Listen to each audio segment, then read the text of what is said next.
I feel like for many of you, this is your contribution. Okay, you have a lot of skills to offer. You have a lot of like specialized knowledge and expertise and know-how. And many of you are great with problem solving, troubleshooting, supervisors or managers or people that are in charge of big accounts or large quantities of data or doing quality control. And this is your input, and you're putting in a lot of work. And you put it into this machine, and of course, it's going to bring about a lot of prosperity, right? So you're coming into it believing in the system, believing that if you work really, really hard, you're going to get where you need to be because the machine will reward you, right? And the greater the input, the greater the output. So you kind of come into the world or come into this work environment really believing in it.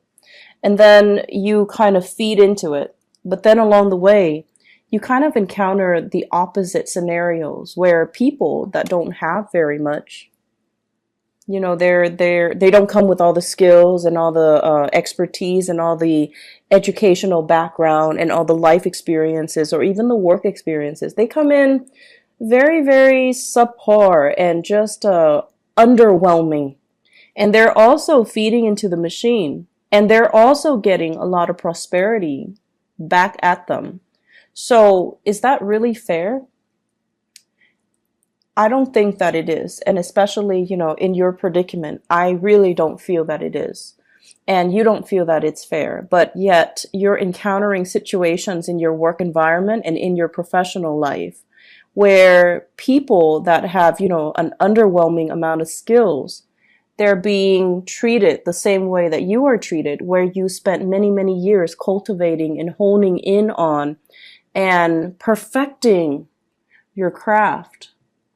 And you're not, or you are getting the same level of recognition, and it just feels very unfair, unjust. I also feel many of you Taurian people on either side of the coin. Okay, so many of you right now are in a really, really good career path. And I feel for many of you, you could be like 35 to like 45, okay, that age group. Quite successful, having a lot of people that you command. Everyone looks up to you to solve their problems. Some of you have like a large following.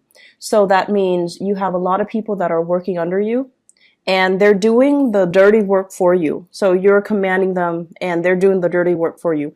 It doesn't, it's not all about like classism or anything like that, but it's just like stating that people trust you to take the lead and people are willing to follow you because they trust your judgment. So it's a really good position to be.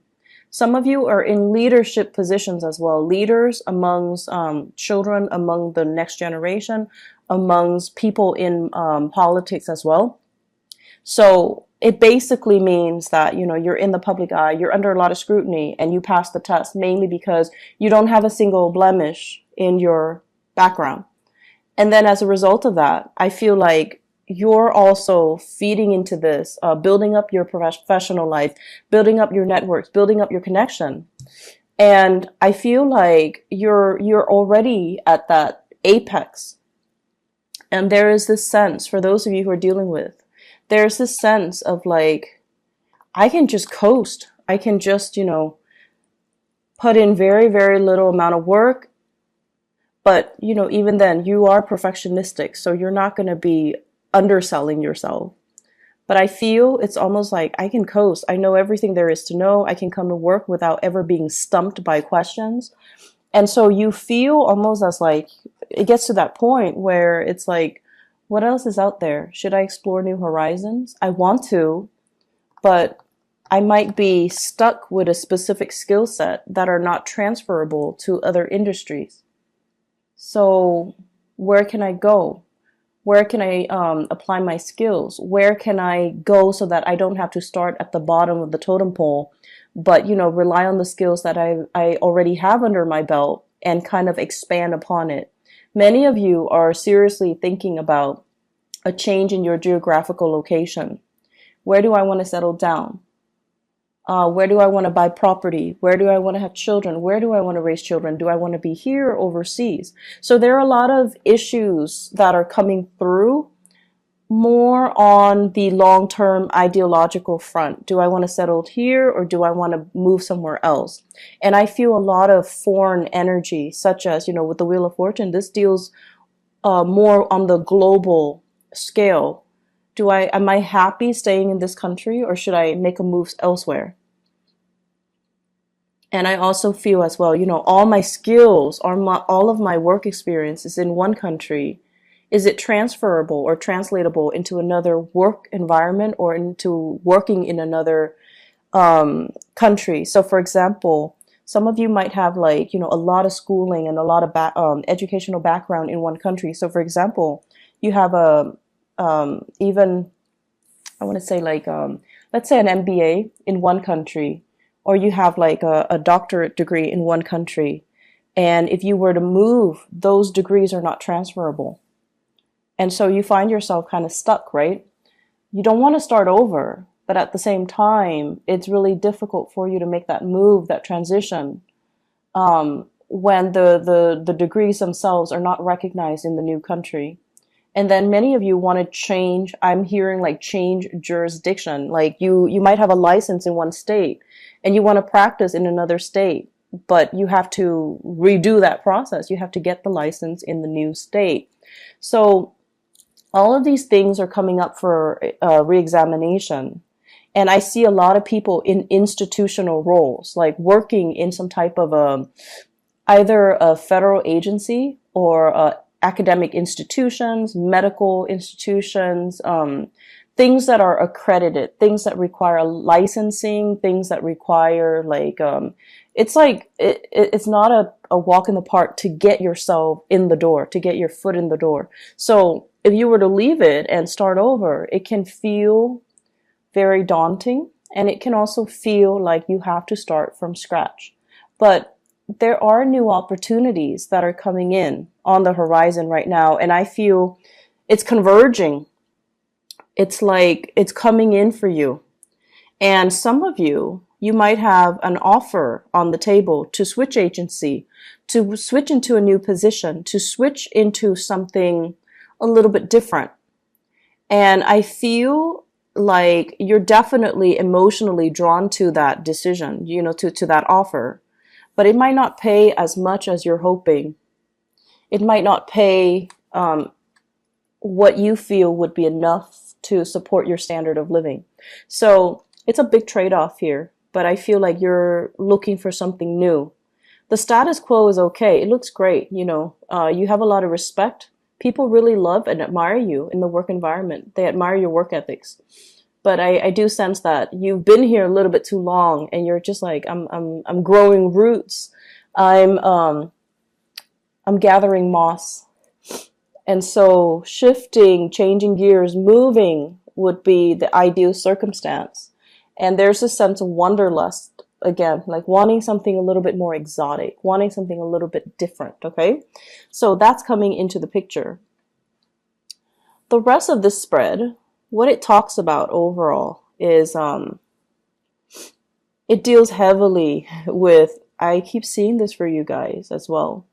It's an environment where we really have to work together with other people. This is a card about collaboration, and this is deals heavily with exchanging in ideas, sharing our best practices, listening to other people, and finding mentors or finding teachers in very unlikely places. Okay, so it's sort of like learning by doing, and also the people that you manage, they actually might be the ones that have a lot to teach you.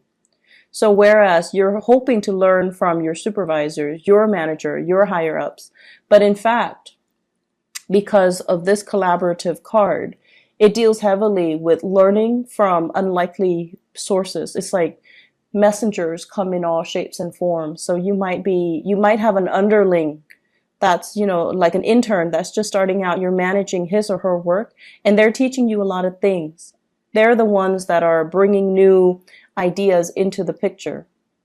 And so I feel here, it's kind of like allowing yourself that humility to learn from people that might not have that might not have as much experience as you do, but because they're looking at the same problem with a fresh pair of eyes, they're able to arrive at creative solutions that you might not have thought about. So I feel a lot of collaboration coming in, sharing knowledge, sharing skills, sharing the best way to do something.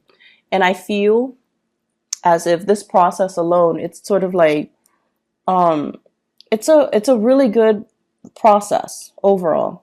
I'm also sensing as if there are some people in your work environment that are taking it the wrong way. You know, they're very much about hierarchy, and they're very much about, I've been here longer.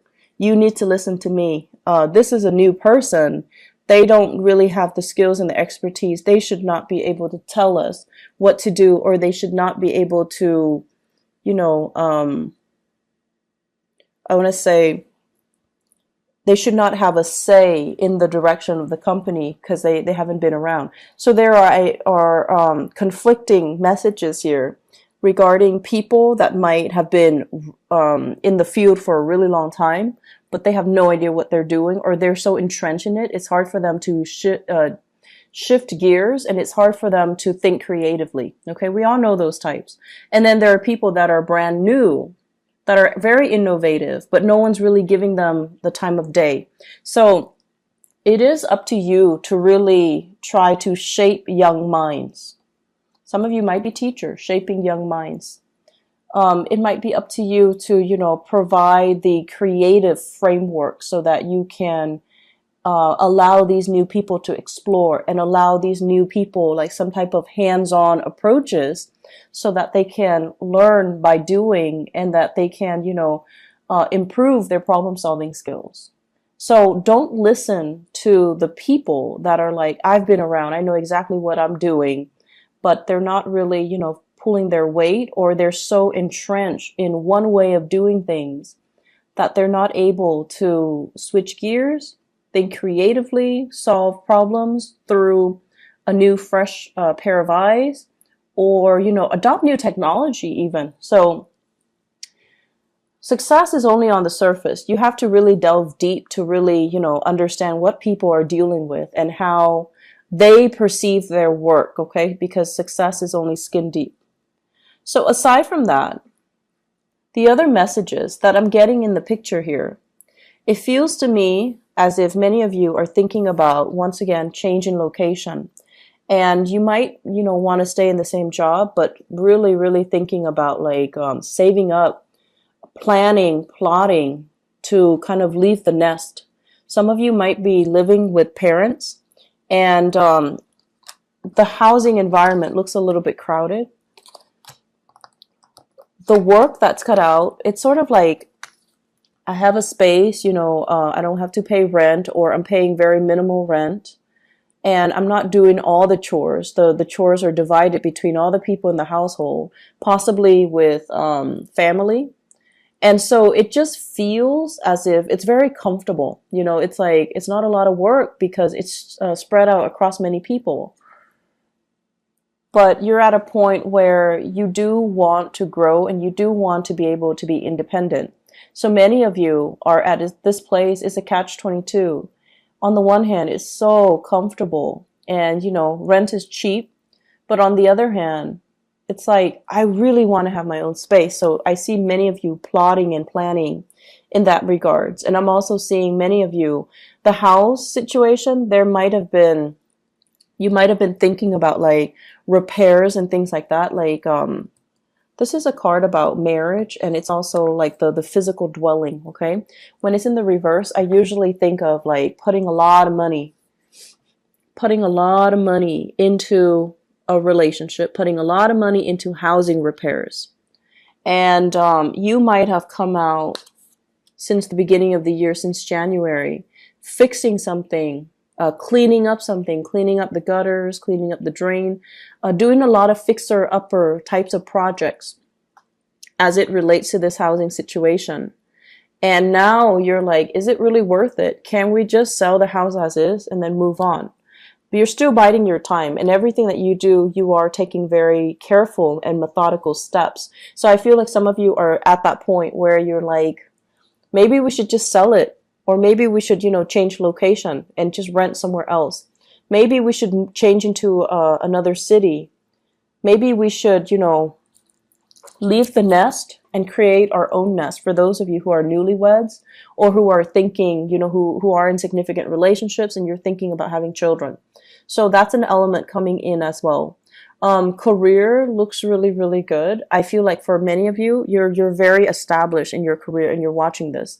And then for others, you're at a place that is very, very safe. Okay, so it's like a 10-year track, or it's like you have your foot in the door in some type of a career building position. So it could be like a governmental agency, it could be with the county, it has really good benefits and things like that. That's what I'm sensing. And if you stay there, you can shift very quickly into a management position. And then from there, you can go into a senior position. So I feel like your career is already set, but you're just like, I'm not sure if this is where I want to be, because life is still calling me. Foreign lands, foreign seas, foreign languages, foreign people, it's still exotic. So I feel many of you are at a point where you have something that's really good, but you're still not 100% content. There's still that pull, that wanderlust. Okay. I pulled out these 3 cards and I wanted to see what your love life looks like. Mainly because this is so work and career and finance focused that I wanted to, specifically look at other areas of your life. So what I have here, first of all, is a water sign. So this is a Pisces, Cancer, Scorpio, Sun, Moon, or Rising. This is somebody who's very home-based, very home-oriented, okay? On the weekends, they don't want to go out with friends. They want to just stay home and cuddle and spend a lot of time with you. This is somebody that calls and checks up on you when you're at work. Not so much checking up, but, they check in on you. They're a little bit more, they need a lot of reassurance. They need a lot of time. They need a lot of attention. And I feel like many of you, this is a relationship partner for many of you. And I feel for many of you, this is somebody that you're married to. This is somebody that wants to settle down, that wants to that might ask you, do we want to have more children, or can we have more children? They also want their own space with you. For many of you, that's they're kind of telling you, let's start a family. Let's build a nest. Let's move out. Let's live on our own. And then for others of you, I feel like you are in a long distance relationship with another person. And what I'm feeling here is distance, space, and things like that. I feel like a fire sign, Sagittarius, Aries, or Leo. Okay. And I have here the card of Leo. That's coming out very prominently. And I do have here this fire sign. So I feel like there might be a long distance relationship where it's I don't feel like it's new. I feel like it's been ongoing and it's kind of difficult to maintain, mainly because you're at this point where the person might be wanting to start a family. The person might be wanting to, settle down, have roots and things like that. And so once again, Aries, Sagittarius, or Leo. And it just feels as if there's a sense of longing. There's a sense of both of you mutually missing each other, really longing for each other to be nearby. And I feel like it's starting to be very difficult to come together, to reconvene, to connect. There might be time differences, you might be on different time zones in different areas, in different countries. And so it's nighttime where they are, daytime where you are, and you can't really Skype. You can't really connect. You can't really FaceTime. You can't really see each other. You can't really, share. And then there are days when, you've had a really bad day and you want to call them and they're not there. So it just feels almost like timing is kind of working against you in this relationship, and you're watching the time kind of tick away. And so it's hard. Long distance relationships are hard, but I definitely feel The emotions are there. The longing, the love, the affection, the commitment is there. It's just getting, I feel like it's difficult for the other person more so than it is for you. You've got your career, your wealth, and your that you're building. The other person, they're okay. I mean, I don't feel they're financially in dire strait or anything, but I feel the longing and the missing and the, wanting to be together. That is taking its toll on them emotionally. And so it's a little bit challenging for the two of you to continue in the relationship because you don't really know, you don't have a vision of how the two of you are going to reconvene. You don't have a vision of how the two of you are going to come together and be, establish a family. Okay, so it's like you need to work this out in your current relationship. What I also have as well for those who are single people who are, out dating and things like that, I feel like there might have been a recent breakup here with the Four of Wands. A recent breakup. So it could be a fire sign, Sagittarius, Aries, Leo, a water sign, Pisces, Cancer, Scorpio, or even another earth sign, Taurus, Virgo, Capricorn. And what you're doing here is this is the end of conflict. So this is kind of like, you're out of my life. We're not fighting anymore. I'm no longer, like, you're getting over the relationship. Okay.